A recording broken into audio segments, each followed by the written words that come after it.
महाराष्ट्राच्या आजवरच्या इतिहासामधला जो राजकारणाचा जो इतिहास आहे तो असा आपल्याला सांगतो आहे की प्रस्थापित पक्षाशी युती झाली तरी ते प्रस्थापित पक्षाचे पदाधिकारी जे आहेत, हे कार्यकर्ते आहेत, हे युती धर्म या ठिकाणी पाळत नाहीत.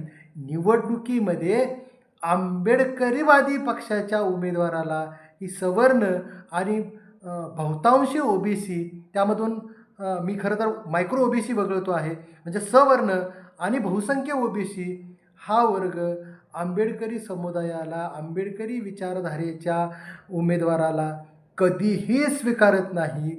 म्हणजेच आंबेडकरी विचारधारेचा उमेदवार निवडून येऊ देत नाहीत.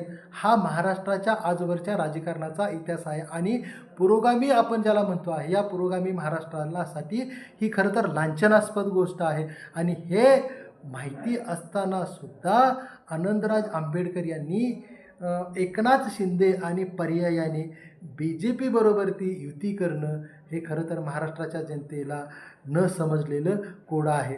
जे प्रस्थापित राजकीय पक्ष मग काय करतायत? प्रस्थापित राजकीय पक्षांना आंबेडकरी नेतृत्व नको आहे पा.